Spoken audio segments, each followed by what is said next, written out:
A small hospital in Atlanta, Georgia. A black boy discovers a white baby abandoned in a blood-stained hospital bathroom, and after saving the baby, a millionaire's shocking reaction the next day leaves everyone speechless.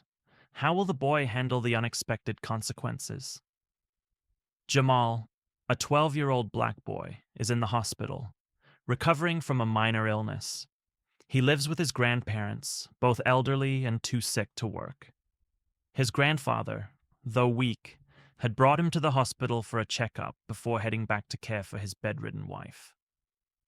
He glanced at the clock on the wall, 2:14 a.m. Feeling restless, Jamal gets out of bed, his hospital gown hanging loosely over his frame. He shuffles towards the bathroom, still feeling weak from his condition. As he steps inside, his breath catches. Blood is everywhere. The floor, the sink, even the mirror is smeared with dark red stains. Then he sees it, a white baby, barely wrapped in a thin blanket, lying on the cold tile, covered in blood. His heart pounds. Was the baby hurt? Where was its mother? His breathing quickens as his mind races. He hesitates for a moment, unsure of what to do. His hands tremble as he inches closer, his hospital slippers barely making a sound on the tile floor. The baby lets out a weak whimper, its tiny fingers twitching against the blood-stained blanket. Jamal swallows hard, his throat dry. He wants to call for help, but his voice feels trapped in his chest. The fear of what others might assume presses heavily on his shoulders. His fingers curl into fists before he forces himself to unclench them. He needs to focus. He needs to do something. He kneels beside the infant, careful not to startle it. The baby's face is scrunched up, its tiny chest rising and falling rapidly. He reaches out hesitantly, his fingers brushing against the child's forehead. It feels warm, but he cannot tell if it is because of fever or shock. He presses his lips together, his pulse hammering in his ears. Jamal glances back at the door. If he steps out holding this baby, covered in blood, what will they say? What will they do? The baby lets out a soft, fragile cry, and something inside him snaps. He cannot just stand here. He cannot let fear paralyze him. He takes a deep breath and reaches for the baby, lifting it gently. The infant is lighter than he expected, almost weightless. He cradles it close to his chest, shielding it from the cold air. Where are you watching from and what time is it? What would you do if you were in Jamal's situation? Comment below. Panic surges through Jamal, but his instincts take over. Ignoring his own weakness, he crouches beside the baby, gently lifting it into his arms. His hospital gown is now stained with blood. The baby is breathing, but barely. Jamal stumbles out of the bathroom, nearly collapsing as he cries out, "Help! Someone left a baby in there!" Nurses and doctors swarm the scene. One pulls the baby from Jamal's trembling arms, checking its vitals. Security arrives, and Jamal suddenly realizes, I look guilty. I found the baby, but will they believe me? A security guard eyes him with suspicion. "Kid, why is there blood all over you? What were you doing in there?" Jamal's vision swims. His legs feel weak. Everything looks bad for him. He tries to speak, but his throat is dry. His heart pounds in his chest. He looks around, hoping someone will step in, hoping someone will see the truth. The nurse holding the baby mutters something to a doctor, and another nurse rushes to get medical equipment. But no one is looking at Jamal the way he needs them to. No one is defending him. The guard steps closer. His hand rests on the radio at his belt. "I asked you a question, kid." Jamal forces himself to swallow. I was in my room. I went to the bathroom, and the baby was just there. There was blood everywhere." His voice shakes, but he keeps his eyes locked on the guard's face, willing him to believe him. Another security officer arrives, a taller man with a firm expression. "What's going on?" "This kid was covered in blood, carrying the baby," the first guard says. His tone is careful, but there is something in his eyes that makes Jamal's stomach twist. He recognizes the look: doubt, distrust. It is the same look he has seen before in stores, on the streets, when people assume the worst about him without knowing the truth. Jamal grips the edge of his gown, his fingers digging into the fabric. I didn't do anything wrong. The taller officer narrows his eyes. Then tell us exactly what happened. Jamal's breath shakes as he explains, his words tumbling out fast. He tells them how he woke up, how he felt restless, how he walked into the bathroom and found the baby on the floor, alone and covered in blood. His voice cracks when he says he was scared but knew he had to help. The first guard exchanges a look with his partner. And no one else was there? Jamal shakes his head. No one. The doctor holding the baby looks up. The baby's vitals are weak. We need to get it to the NICU immediately. A nurse rushes to Jamal's side, placing a hand on his shoulder. Are you hurt? She asks gently. Jamal shakes his head again. His body trembles, not from pain, but from exhaustion and fear. The taller guard sighs and glances at the nurse. Does his story check out? She nods. He's been a patient here. He wouldn't have been able to do anything to that baby in his condition. For a moment, there is silence. Have you ever done the right thing, only to be questioned for it? Share your experience. A man in a yellow vest, likely a medical responder, kneels before Jamal. Tell me exactly what happened, he says, but his tone is sharp, not comforting. Jamal's voice shakes as he explains, but the doubt in the room is thick. Where did you get the baby from? Another nurse asks, as if he stole the child. Jamal glances down at his own blood-stained gown, realizing how bad this must look. He is still in the bathroom when a man in a yellow vest, likely a medical responder, steps inside cautiously. More hospital staff gather outside, hesitant to step in as the responder questions Jamal further. Only after several tense minutes does hospital security step in and separate Jamal from the baby. The security guard places a firm hand on Jamal's shoulder. Come with me, kid. Jamal hesitates, his eyes darting between the security guard and the baby, now in the arms of a nurse who looks just as uncertain as the others. His heart pounds. He wants to stay, to make sure the baby is okay. But the guard's grip tightens slightly, forcing him to his feet. As he steps out of the bathroom, the weight of everyone's stares presses down on him. Whispers ripple through the hallway. Nurses and doctors exchange glances.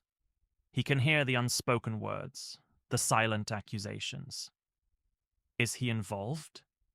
How did he end up with the baby? Do we need to call the authorities?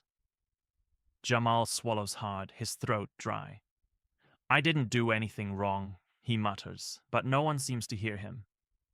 The security guard leads him a few steps away before stopping. Just stay here until we figure this out.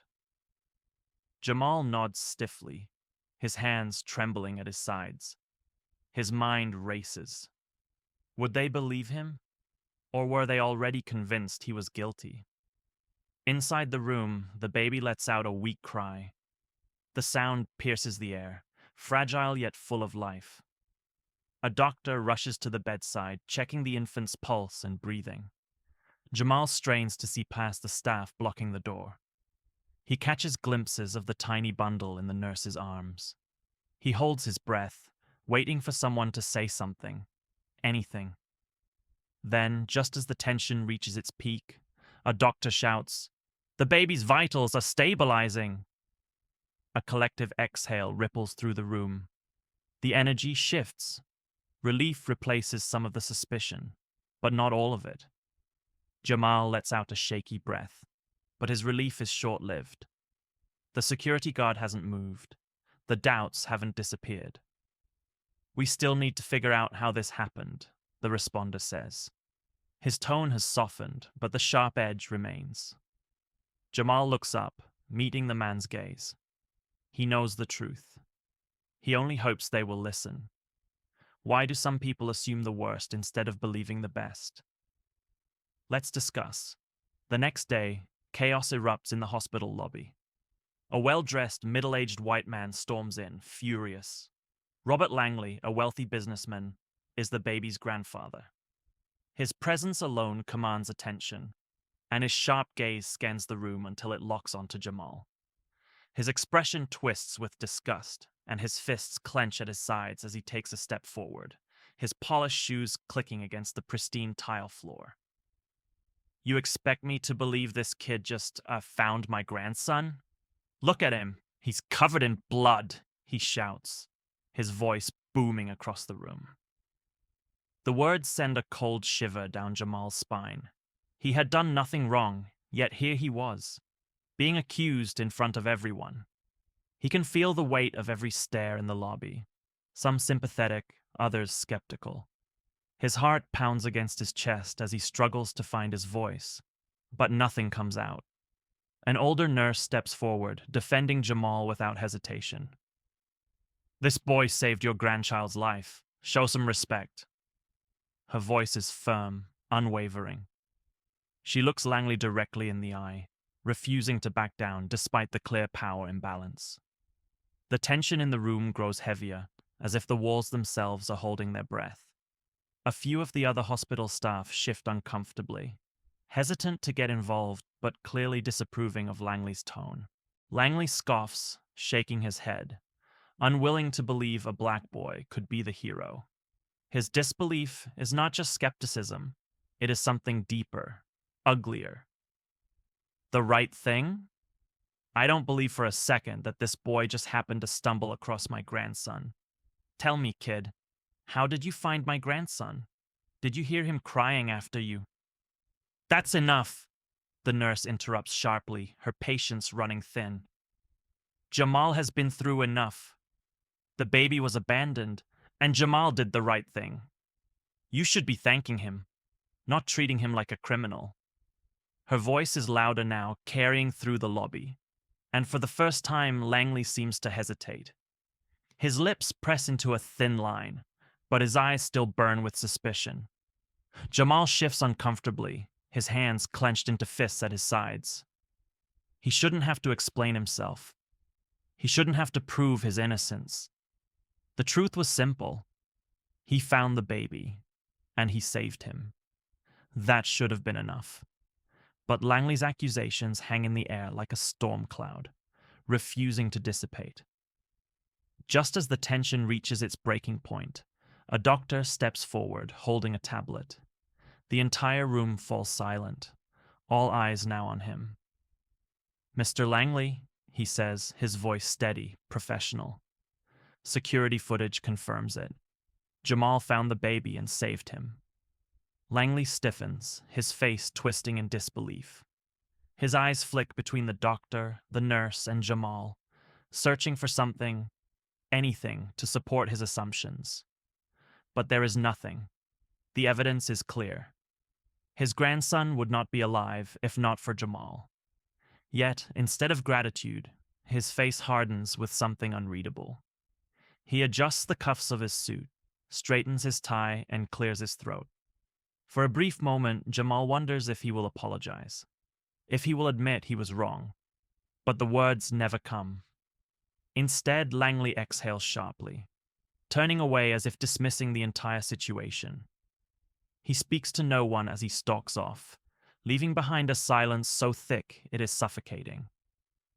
Jamal exhales slowly, his heart still pounding. He should feel relief, but he doesn't. The truth was always there. He should have never had to prove it in the first place. The nurse places a reassuring hand on his shoulder, but Jamal barely registers it. He knows this moment will stay with him forever, a reminder that sometimes, even when you do the right thing, people will still see what they want to see. Have you ever seen someone refuse to accept the truth because of their own prejudice? Langley's face pales as the truth sinks in. He had assumed the worst. Every accusation, every doubt, every cruel remark he had thrown at Jamal now felt like a weight pressing down on his chest. The evidence was irrefutable, yet it was not just the security footage that unsettled him. It was his own conscience. He had judged a boy not by his actions, but by the color of his skin. The realization twists in his gut, a bitter pill he cannot ignore. For the first time, he does not scoff. He does not brush it off. He looks shaken. Had he judged Jamal unfairly? A social worker arrives, stepping into the tense silence that still lingers in the hospital lobby. She carries a folder under her arm, her expression heavy with something deeper than concern. She clears her throat before speaking, addressing Langley directly. "There is something you need to know," she says, her voice measured but firm. The baby's mother. She was a runaway teen, a girl who had no support, no family to turn to when she needed them the most. She gave birth alone, terrified and bleeding out in a hospital stall. She thought she had no options left. Langley's jaw tightens, his hands curling into fists at his sides. He does not want to hear this, but the social worker is not finished. "She was abandoned," she continues. "Not just by society, but by you, Mr. Langley. She was your daughter, and you turned your back on her the moment she needed you the most." Her words cut through the room like a blade. A few gasps ripple through the nearby hospital staff, but no one dares to interrupt. The weight of the revelation hangs over everyone, thick and suffocating. Langley's breath catches in his throat. His mind races back to the day he had told his daughter to leave. His voice cold, his decision firm. He had been so sure that she had ruined her life, that her pregnancy was a disgrace, a mistake that he refused to acknowledge. And now, here he stood, facing the consequences of his own choices.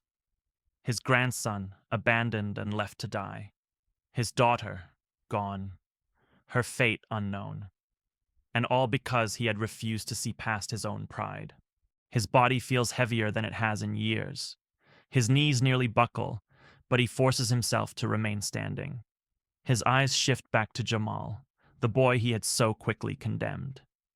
Just hours ago, he had viewed him with suspicion and disdain. Now, all he sees is the truth. The boy who had saved his grandson's life when he himself had failed to protect his own child. The guilt is suffocating. He had misjudged Jamal completely, blinded by his own prejudice, while the real villain in the story had been standing in the mirror all along. The silence stretches on. Langley swallows hard, his throat dry. He wants to say something, but what words could possibly undo the damage he had done? He forces himself to meet Jamal's gaze, expecting anger, resentment, something.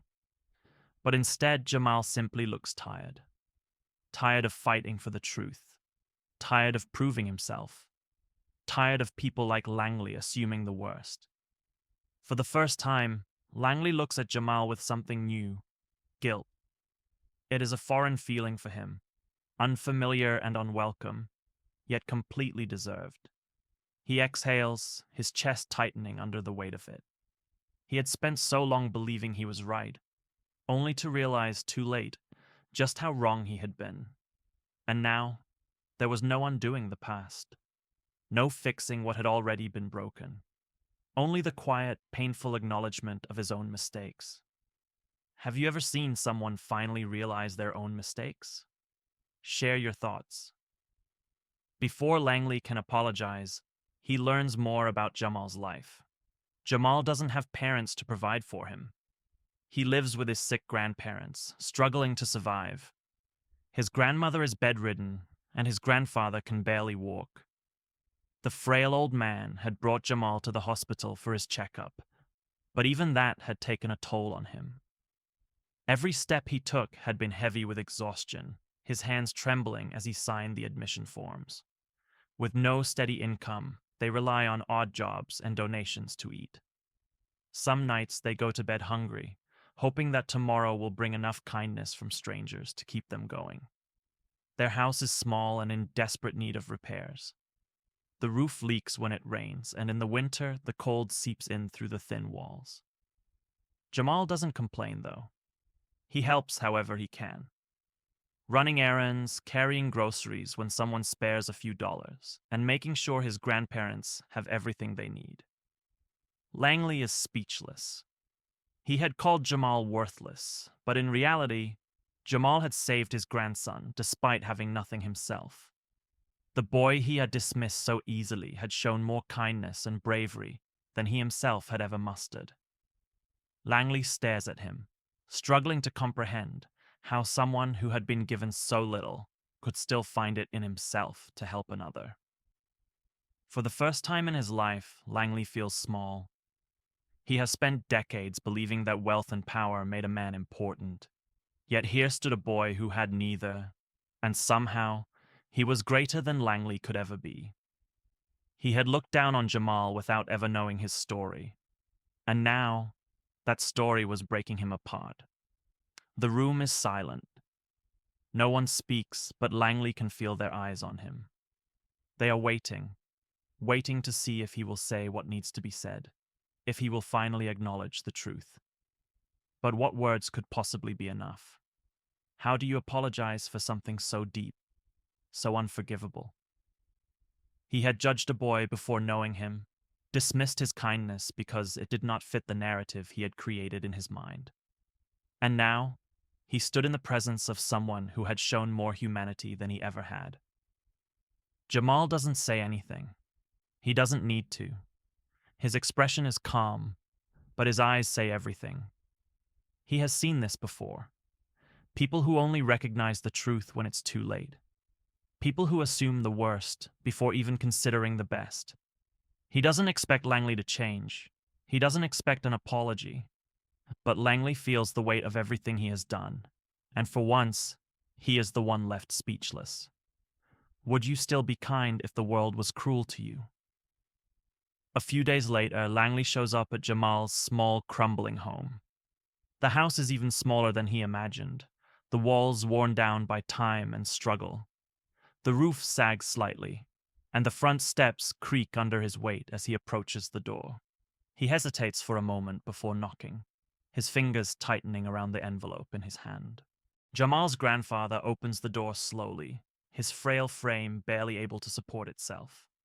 His tired eyes widen slightly when he sees Langley standing there, dressed in a suit that seems out of place against the backdrop of their modest home.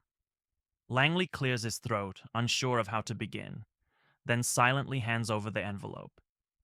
The old man looks at it, his fingers trembling slightly as he peeks inside. His breath catches when he sees what's there. Enough money to cover medical treatment for his bedridden wife and a scholarship fund for Jamal. It is more than they ever dared to dream of. I can't change the past, Langley says, his voice low but steady. But I can do better, moving forward. His words carry the weight of everything he has realized in the past few days. He knows money won't erase what he has done, but it is a start, a step towards something better. Jamal steps forward, watching the man carefully. There is no arrogance in Langley's stance now, no dismissiveness in his gaze. He kneels beside Jamal, meeting him at eye level. I was wrong about you, he admits, the words heavy with sincerity. Thank you for saving my grandson. Jamal doesn't respond right away. He doesn't need wealth, nor does he crave an apology.